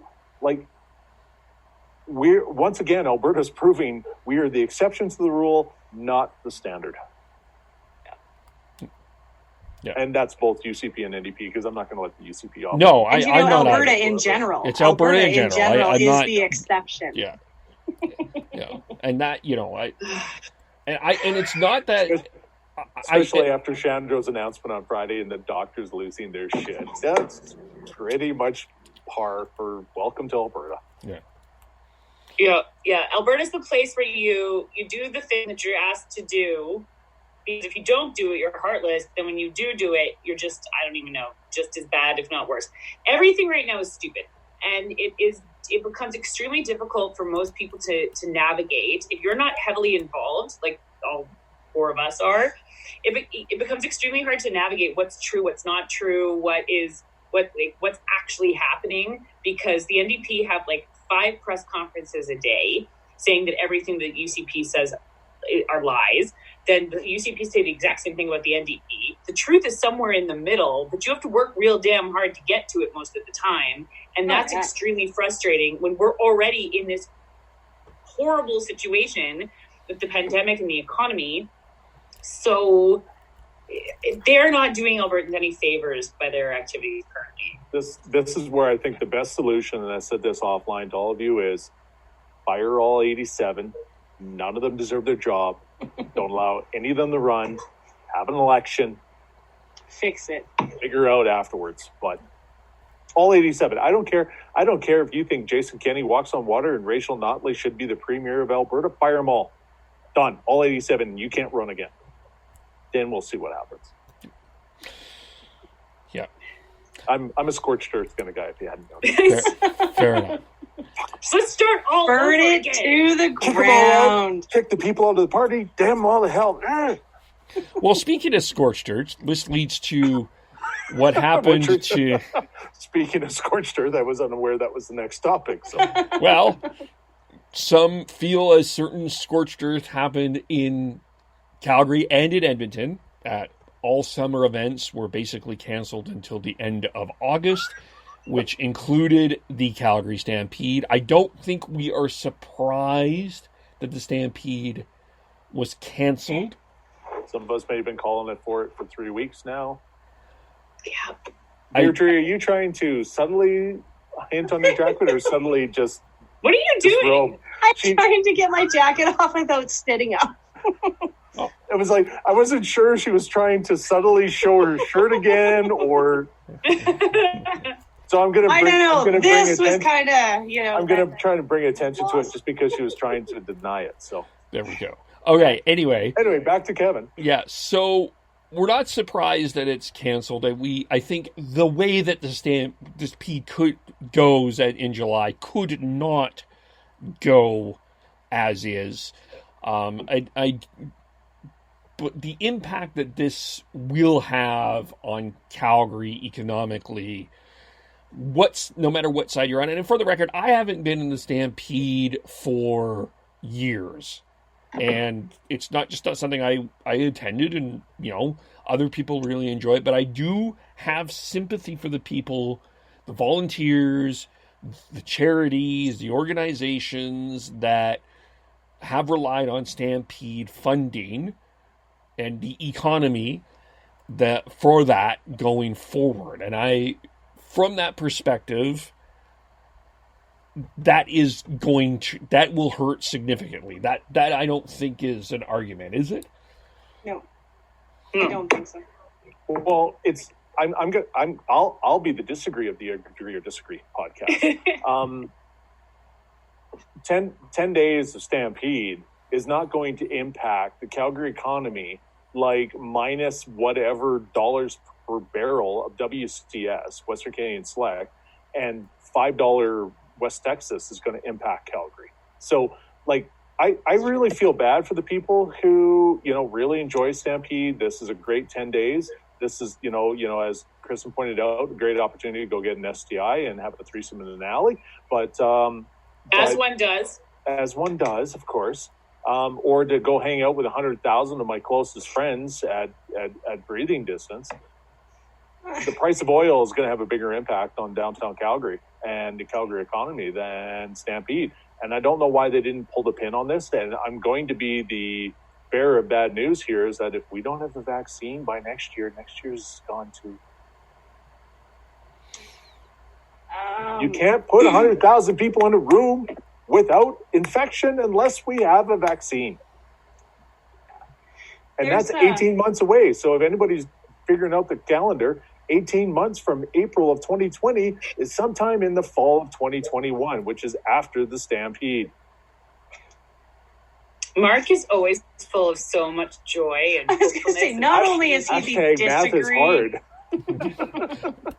But I mean, I don't think anybody disagrees with the impact. And it's just like every other festival that's been canceled. Like, everybody has that one that kind of hurts them the most, like in their own little hearts because they like it so much. I personally, like the folk, like Heritage Days in Edmonton, it's one of my favorite things. I go every year with my mom. It's like our mom-daughter yearly thing that we do together. So it sucks I can't go, but I would rather not go and my mom, who's immunocompromised and a cancer survivor, be alive still than to go. And I think most people understand that, but this is just one more kick in the ass for Alberta with everything else that's going on, because Stampede brings, I think I read like $200 million into the Alberta economy over that 10 days. So huge. It's a huge impact. And it's one more, also the other thing is not just the economy in general, but for the restaurant industry and the hotel industry, which are so hurting right now. This was one of their biggest times of the year in Calgary. Yeah. And so they're going to feel this quite a bit. Yeah, and it's also a big community celebration too. Like, I remember I was with so I worked on one of the municipal campaigns in 2017, and Stampede Week, we were hitting pancake breakfast after pancake breakfast. Like, it just, there's all of these community events. It was, there was the afternoon of somebody spoke, and there was, kickball in the field, and there were balloons, and it's more than just economic. It really is a time for communities to really kind of showcase themselves and get to know your neighbors, sort of things. Like, there's more than just economic fallout from it. It's really a community thing as well. Well, I mean, it's going to be funny to see how, because politicians, that is the week for every politician who exists in the world to come to Calgary. And everyone who's interested in politics, the events are non-freaking stop. Yeah. So I mean, I was talking to a politician friend of mine, and he was joking. He's like, I'm actually so glad I don't have to go now. Like, that's a horrible 10 days for them, right? If that's not the way they spend their time normally, it is from 6 a.m. until 3 a.m. for 10 freaking days. You mean people don't enjoy being in a low-level buzz for 10 solid days? It's like an all-inclusive vacation in your own city. I never even managed to make it for 2 days with that level of buzz. I don't think I could do it for 10 days. That would be insane. But, kudos to the people who manage it. Yeah.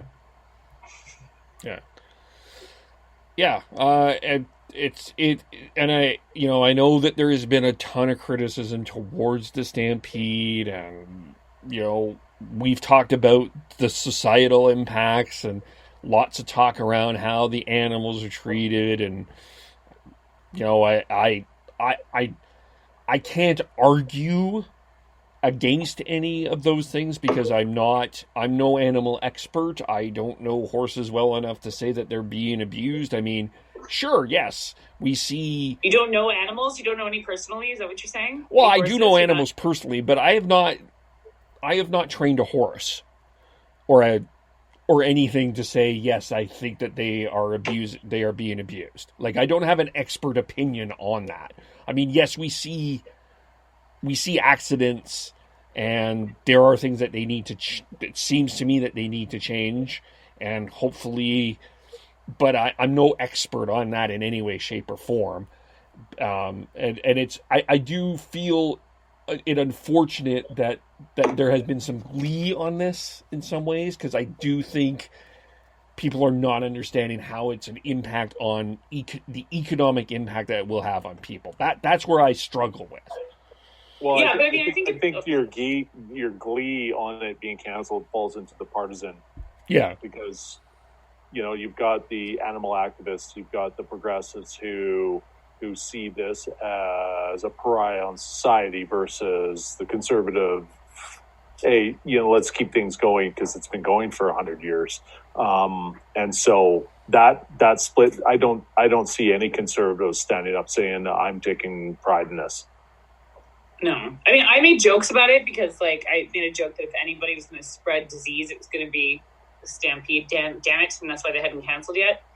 But there's a difference between making, a joke, and obviously I'm not a giant Stampede fan because of all the problems that have been associated with it, some concerns especially around sexual violence that exists around Stampede.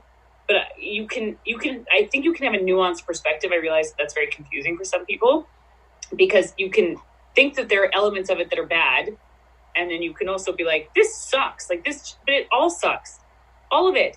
Edmonton has lost all of our festivals, and we are a festival city because we're certainly not a city of champions anymore. So we are a festival city, and our entire summer's gone. This entire summer is going to look different than it's ever looked in this city. Nothing that people would do that they would find joy in or look forward to is going to happen. They're all gone.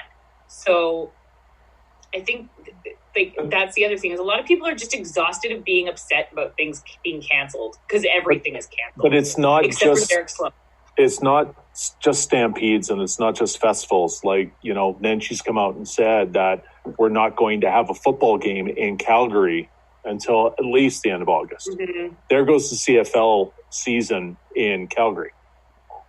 And there's a hashtag called Is It June Yet? That usually starts up around this time. Unless we're playing all the games in Saskatchewan, which Rider fans won't object to being one, it's just not the league's done this year. Yeah. There's we might have some NHL games at Edmonton. Might have what? Apparently, Gary Bettman and Don Iveson have been in conversation regarding having some NHL games in Edmonton and holding certain games. No. Okay, so let me clarify that. All the teams exist just in Edmonton, the Pacific Division. Yeah, plays in Edmonton. Just in Edmonton. It'll still be. How can we manage that? Why would we do that? Well, because the teams can't have fans show up, so it doesn't matter where the hell they play. Right. Yeah. So you sequester the teams. They show up when they're supposed to play. They play their games. They practice when they're supposed to, and then the league can continue on. Because you're not going to have fans in Vancouver need to see the Canucks play because, who needs to see the Canucks play anyway? And I'm not a hockey fan. I just know that's the proper burn from somebody from Alberta. So I'm from Saskatchewan. We had no hockey team. Screw you, Blues. So okay, well, I would somewhat agree. I haven't even watched hockey in, oh my gosh. I haven't watched it in a number of years. I would almost say that we're probably looking somewhere around 2007 was the last time that I, really got into a lot of hockey. And the thing is, I used to be into it quite a bit, but I actually found that I'm missing its existence. Even though I wasn't spending a lot of time watching it and I wasn't paying a lot of attention, but I am kind of missing it. I'm missing that it just isn't going on at all. I'm still paying for TSN, actually. Well, we will be. I know. We will be talking about this on the hockey podcast. NFL draft this week. Yeah, I barely watched the games. Okay, the draft does not interest me. I'm just saying that I'm kind of it's maybe this is actually starting to affect me outside of my daily life hasn't changed. I'm still working at home. I'm still doing what I've always been doing. But there are some other things around the periphery that I'm starting to notice are missing, right? It's April, and we're not talking about the fact that when June comes, well, that's start of stamp season. And granted, I do appreciate football better. But also, there's no hockey, right? Like there's all of these things that have always kind of been going around that even though I wasn't paying super close attention to, they're not there right now. And so I miss sports Twitter. Sports Twitter was a nice breakout between like all the political nonsense. Like you would occasionally get people like talking about sports. I miss that. I miss sports Twitter, or even movie Twitter, because movies aren't a thing anymore either. Yeah. We're going to be a little bit sad when after this year, it's going to be like there are no new movies. There are no new movies. Yeah, but we'll be digging into how the NHL is planning to sort of do their relaunch tomorrow on the Hockey Podcast. We'll be looking at how they're planning to do that. Is it effective? Is it not? So tune in for that. So they have plans. They have. Okay. They are actually. There are reports that players will be coming back to their cities by the middle of May. And there will be the idea that is being presented at this point, and it's always changing, is that there will be a training camp type of thing in June, and that they will start playing either July or August. That is the current plan at this point in time. Okay, fun fact that's completely unrelated, but sort of not. In 1996, 97-ish, the Toronto Argonauts did their spring training in Red Deer, Alberta. And my girlfriend and I used to hang out at this bar, and we were both broke. We're like, we got this much money. We're going to go to the bar. I'm like, screw it. We're going to drink champagne because we knew we could get 2 bottles of champagne for our $40 or whatever it was. And so we go to the bar on like a Tuesday in the summer-ish. I think it was summer, I don't know. Or spring. And the place was full of like, 6'5" football players. And as it turned out, the Toronto Argonauts were doing spring training in Red Deer. And they were all at the bar that night. Well, that's Kamloops too, right? Like that's the BC Lions it's training. It's fantastic. Yeah, they train every I have an NHL story, kind of related, like a hockey player bar story, but I will tell that after. Okay. Ooh. Oh yeah, I'll finish that conversation after. I'm just bringing it. Yeah. That's how Kevin builds his Patreon account. It's like, we're going to tell stories after. Yeah. I need to build that Patreon account. You can tune in later to find out what we said. Yeah, you can pay to listen to subscribers our stories. only. After hours. My story's about Kippersoft. How about yours? Yes. My jersey is Kippersoft. Fair. So the final topics on that transition of where we're going to. I'm keeping level here. I'm impressed. I was going to point out time check is we're at an hour 45 at this point. So no, we're not, because we did not start 50. until no. Yep. Okay. It's also 5 after 4. Yeah. All right. So the final topic that I do want to just touch. Just like each other. The final topic I want to touch on quickly, and I think we will expand on this a little bit more next week, is Saskatchewan has announced their reopening strategy. Phase 1 is scheduled to begin May 4th. It is expected that Manitoba, Newfoundland, British Columbia are planning relaunch strategies next week. Ontario has said that they have an plan to reopen around Victoria Day. Are we expecting everyone to follow Saskatchewan, or is this going to look very different no matter where? And I'm going to say this, and I'm going to be unpopular in BC. I'm going to be a Mr. Mark, and I don't think that BC is opening in the middle of May. I'm going to go out and say that right now. But they are. I've already gotten notifications that I can go golf and radio. Great, and awesome. Come and enjoy that. But I think the first Albertan might drive to BC and infect all of you, so I can go golf and radio. So. I don't think you will do that, but I can see it being end of May before BC opens. I'm making that prediction now. Okay. Oops. That's I could be wrong. You didn't have PEI in your numbers, did you? No, I did not hear that PEI is talking about relaunch. Or if they are, so everybody, it seems to me, everybody but Quebec and Alberta has going to be launching some sort of relaunch strategy within the next couple of weeks. Oh, Alberta definitely has been talking about the relaunch strategy. Yeah, I'm sure it's coming. Yeah, 100%. We have, yeah. He did that at his address of the province. He just didn't state what day it was starting. Right. Yeah, they're working on it. They've got that settled. Okay, I'm a little concerned about PEI because PEI went on lockdown before any other province in the country. So it actually concerns me that PEI hasn't. Maybe they're the China of Canada. Maybe they're not telling anybody what's going on. They've had like 5 cases. Like, I mean, I understand that PEI's Egg sarcasm. I know, but I understand that PEI's demographics are much more at risk. So I understood why they shut down sooner than everybody else. But I'm just saying that when everyone else is starting to talk about reopening and PEI is not on that list, it concerns me a little bit because... well, it might also do with the fact they have a lack of media sources. Mm-hmm. So basically they've reopened. They've been going strong for 2 weeks and no one knows. They're all living their best lives in PEI. They just don't want us to know. What's interesting, what I think is fascinating about some of this conversation around reopening is Lloydminster.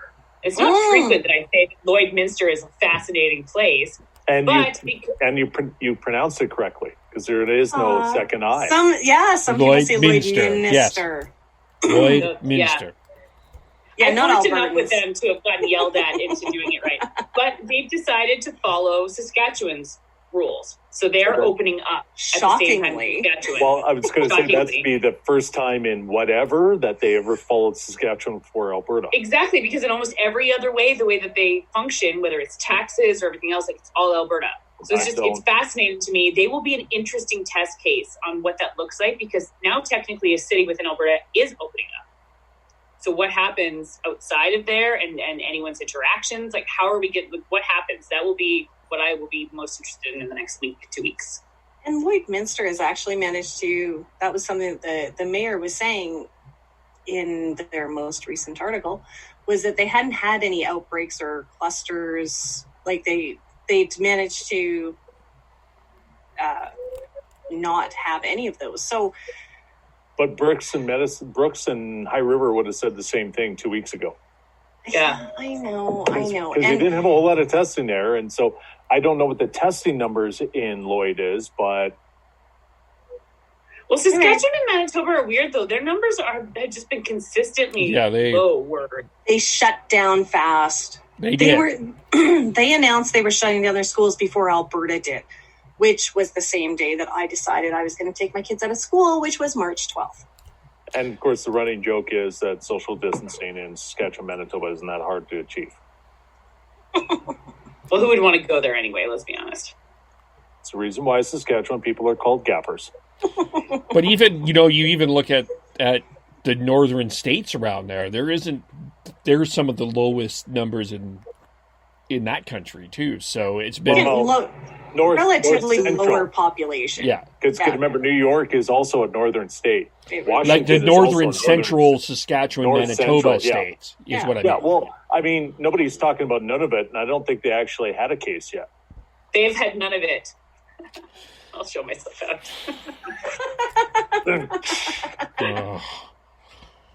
Yeah, they managed to. Northwest Territories, none of it, and Territories had a case, but then they locked down. Territories down the borders to the rest of Canada and said, "Fuck you all, you're not coming in." So yeah, no, they were areas that shut down very quickly. Now they also did so with their community's best interest in mind because their communities are very spread out, and they also don't have the type of hospital access that we do. Yeah, living down here. In hell. I guess that just for that, I'm wearing my Hell's Basement shirt next week. There we go. And you should. The Hell's Basement is awesome. I guess for me, the other, to that point, I think what's going to be interesting going forward is how much is it going to be based on an entire province, or is it region? And I'm going to be curious what the federal government has to say about this, because there's still going to be obviously restrictions on how much this happens. So I'm going to be callous and say that Alberta is going to mess with both BC and Saskatchewan, because we're going to have a bunch of people who are going to be denied whatever they want to do in Alberta, but they could go across the border and do it, and then they're going to go and do it there, i.e. golfing. And so you're going to see a bunch of people pack up the golf clubs, drive down to Radium, go golf, and infect a bunch of people in the Okanagan. And then all of a sudden it's like, we don't know where this spike came from. All of a sudden we had a bunch of people in Radium who suddenly got infected, and now we have to shut down BC again. Like, that is going to be wave 2 in BC. And people are going to go, we didn't expect it. Of course you didn't, because it came from Alberta. So...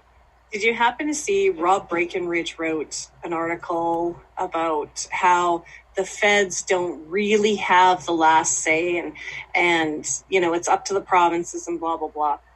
But because I have regular conversations with people like Derek Fildebrand, who said to me that the provinces themselves cannot restrict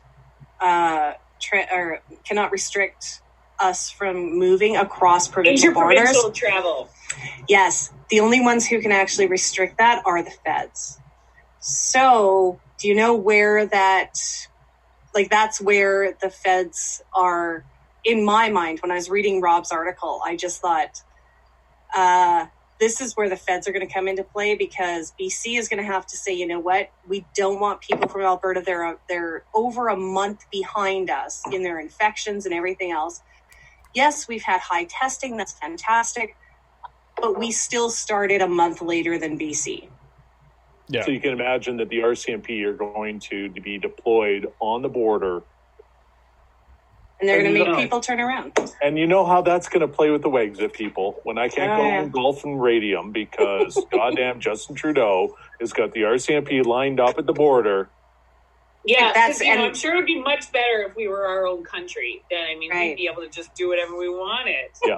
So, then we'd be able to go to BC. Yeah. Idiots. I want to join the United States. Screw Justin Trudeau. I want to go and inject Lysol into my system so I can go golfing in BC. Yeah. To liberate Alberta. Mm-hmm. Liberate us, Justin. Justin Trudeau. No, Donald Trump. Yeah. So I think this is, just the whole time that I was reading Breckenridge's article, all I could think of was the provinces are going to require assistance from the federal government. But in this specific case, that they're going to be able to, they're going to need the feds to be able to enforce us not going back. But again, this goes back to the media not even understanding their role or understanding how things work here, is that you got Breckenridge, who I would generally put down as a pragmatic individual, writing about how provincial and federal jurisdictions lie in the context of how state and federal lie in the United States. We are not the United States. We do not have an Article 10 of our Constitution that writes the same way as the United States. So you cannot sit there and go, well, because the states haven't determined who's this, therefore it falls to the governors, and it's a governor versus Trump thing going on here. You can't sit there and go, this is Kenny and Mo and Horgan versus Trudeau, because I haven't taken the time to read what the Canadian Bill of Rights says. Right. And smackdown laid on Breckenridge. Are you two going to start beefing? Maybe I'll get him to block me, because I'm sure he's in an hour or two because he had nothing better to do on a Saturday than. Right. Oh, shit, of course he's listening to us. Yes. Hi, Rob. But hi, Rob. Hi, Dave. Rob. Maybe they both are. Love you, Rob. Well, we're going to wrap it up here. We are actually, before we do, I'm just going to make this announcement. It's instead of having the 2-hour conversation that I'm sure Rob and Dave Breckenridge are enjoying, we're going to break this up and do this on a Tuesday and on a Saturday. And I am looking, by the way, for this Tuesday, I'm looking to book an interview, and I'm not sure, I'm just trying to get the final details out. We'll have to talk about that off. But so we're going to be breaking this up into doing twice a week. So if you're enjoying this, it'll be Tuesday, 8 o'clock Alberta time, 7 o'clock BC time, I think, is the time that we're working on.